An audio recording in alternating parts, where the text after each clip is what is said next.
Two-Face here, back with another reaction video. This time I'm reacting to Showdown in the United Nations, the Cuban Missile Crisis, Day 10, by Time Goes History. Now if you haven't seen my reaction to the other episodes of this series, I suggest you check them out before checking this one out. So the usual disclaimer when I react to anything historical, if I don't give so much of what is considered a proper reaction, it's probably obvious that I don't know much on the subject at hand, and if I do know anything, I will most likely pause the video and give my input or ask any curious questions, which hopefully will be answered in the comments section below. So anyway, the link to the original video will be in the description down below. Please go and subscribe to Time Goes History. Check out their content, support their channel, and yeah, without further ado, let's see what happens on this episode. Let's get this up on the screen and let's get into this. Day 10. Imagine that a boxer gets into the ring for a fight, but his opponent never shows up. What's he supposed to do? With everyone watching, he looked kind of silly if he just stood there. But with good showmanship and clever image management, he could maybe emphasize his walkover victory with some celebratory air punches, with a manly display of force. Well, that seems to be what a large portion of the U.S. Navy is engaged in the Caribbean on October 25th, 1962.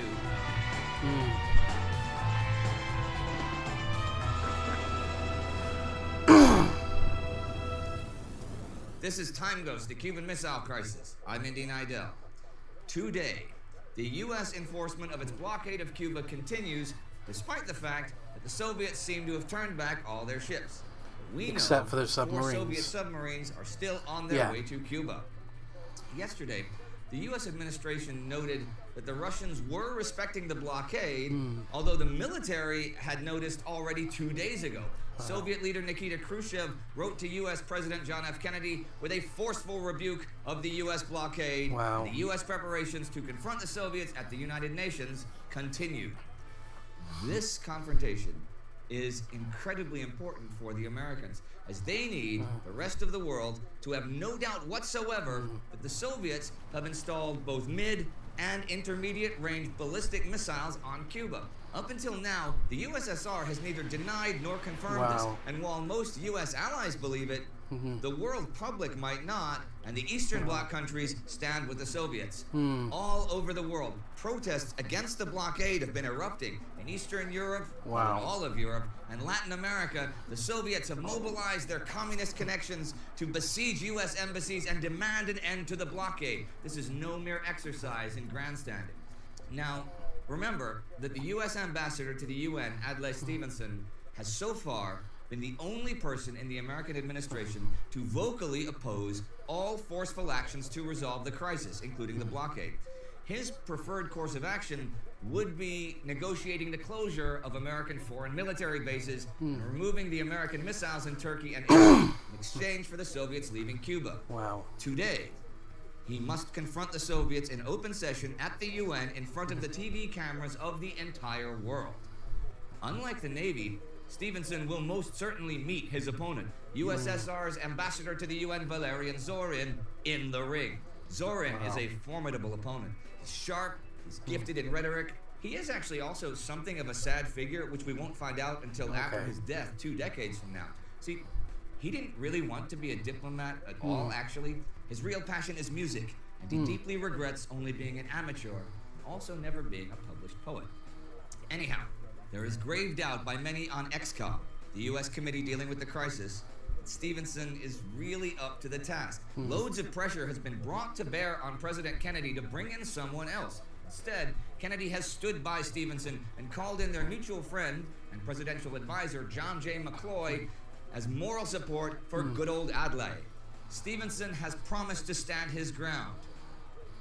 But it doesn't look great when he starts off in his traditional diplomatic and conciliatory tone.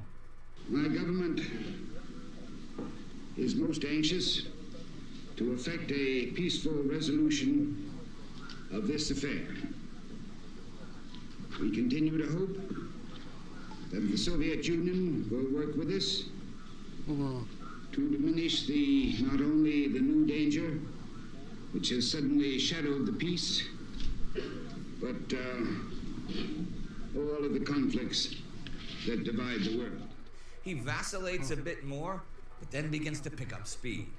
The argument in its essence of the Soviet Union is that it was not the Soviet Union which created this threat to peace by secretly installing these weapons in Cuba, but that it was the United States which created this crisis by discovering and reporting these installations.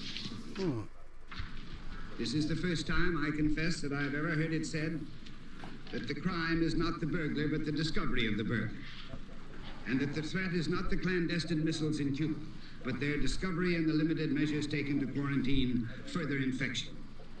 His arguments get stronger and stronger, and then he goes off script and delivers what he has promised his president. And finally, the other day, Mr. Zorin, I remind you that you didn't deny the existence of these weapons. Instead, we heard that they had suddenly become defensive weapons. But today, again, if I heard you correctly, you now say they don't exist, or that we haven't proved they exist. With another fine flood of rhetorical scorn. All right, sir. Let me ask you one simple question. Do you, Ambassador Zorin, deny that the USSR has placed and is placing medium and intermediate range missiles and sights in Cuba? Yes or no? Don't wait for the translation, yes or no?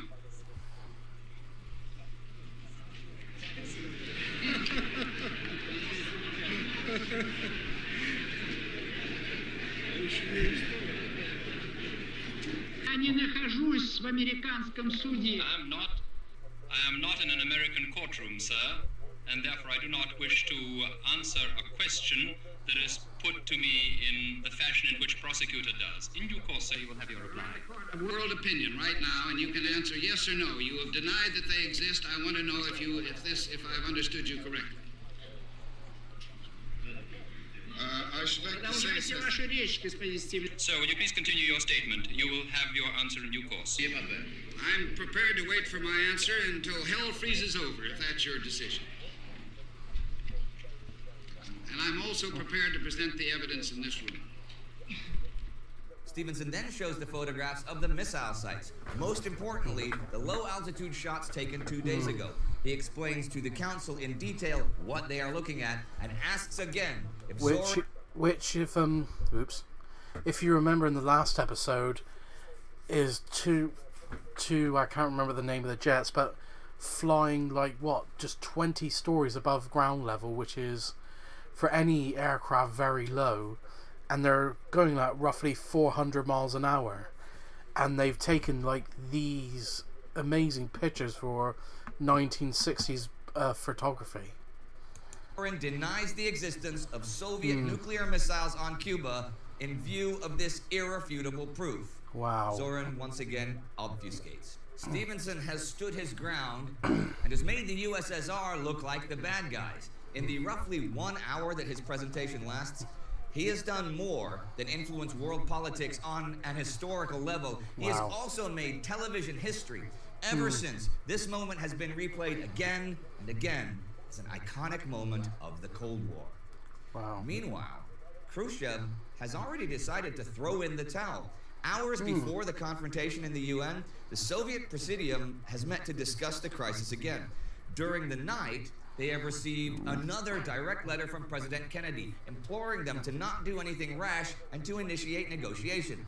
Khrushchev opens the meeting with a concession of defeat. He says, "The further course of events is proceeding in the following way. The Americans say that the missile installations in Cuba must be dismantled. Perhaps this will need to be done. This is not capitulation on our part, because if we fire, they will also fire. There is no doubt that the Americans became frightened. This is clear. Kennedy was sleeping with a wooden knife." Mikoyan asks, "Why with a wooden knife?" Referring to the pre-toilet paper way of cleaning oneself with a wooden stick, Khrushchev replies, "When a man goes bear hunting for the first time, he takes with him a wooden knife so that it will be easier to clean his trousers." Now, at this moment, Nikita Khrushchev has sealed his political fate. His jest is the beginning of a long row of attempts to pitch the now failed Operation Anadir as a success because it scared the Americans. In fact, he had used some of his last political clout to sell the idea in the first place. It will take another 2 years for the rest of the men in the room to oust him and seize power. But in 1964, they will. However, although the Presidium agrees unanimously and starts drafting a letter to Kennedy offering to withdraw the missiles if the U.S. promises to not invade Cuba, the crisis is not over by a long shot. Like I've said many times in this series, when you let out the leash on the dogs of war, it risks slipping out of your hand entirely. And that is what happens right now. Around Cuba, the U.S. Navy is circling, looking for something to do, or at least someone to intercept. They want to stop and board 2 tankers. But since the Soviets look like they're respecting the blockade on arms deliveries, the White House is uncertain. Within the military and ExComm, people now begin to worry that it will look like they're not enforcing the blockade if they don't board some vessel, even one that they know they'll let through. On the other hand, they don't want to provoke the Soviets.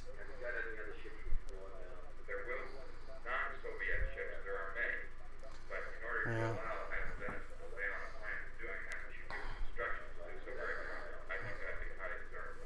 Finally, in order to not provoke the USSR while the prospect of negotiations at the UN are on the table, they decide to let the tankers through and go after a Lebanese freighter, the Markula, instead. There's only one problem. The Navy's lost track of it, pursuing a number of other ships that they think might be it. Well, at 10:45 p.m. Eastern Time, they find the Markula again and stop it. Tomorrow morning, it becomes the first ship to be boarded and searched by the U.S. Navy during the blockade. Today, though, the administration is not really certain what to tell the public about the blockade and if and how it's working.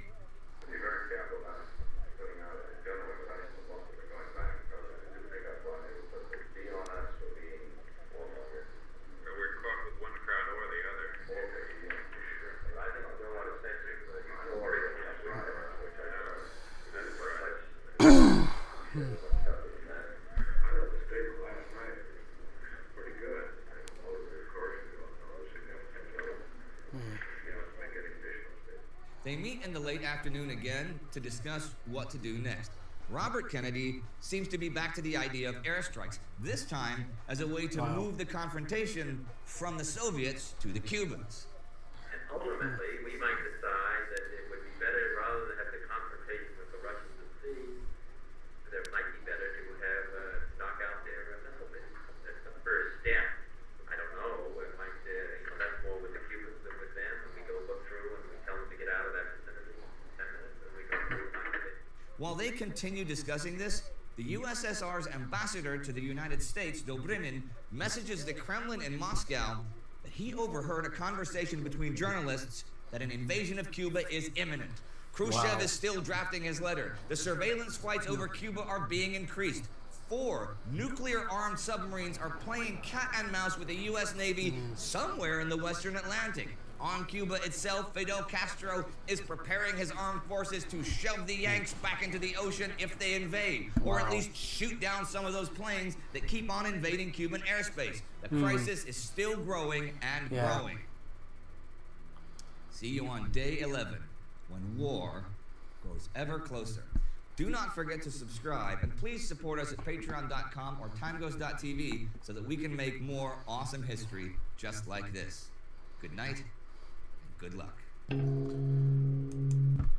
And that'll do it. This being another interesting video from Time Goes History, and again, brilliantly presented by Indy Nidell, and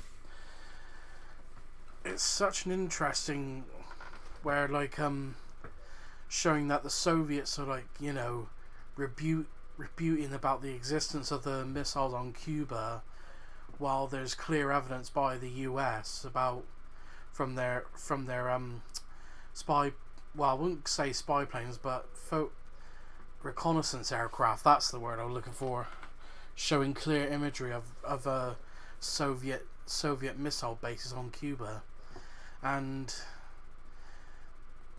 the prospect, as Indy said at the end there, that the prospect of war really getting close, like as he said with you know, Fidel Castro preparing his forces for a possible invasion, and also being another communist nation. It hasn't been really official, but it's clear that the Soviets and the Cubans were allies, and I don't know what best way to put it really.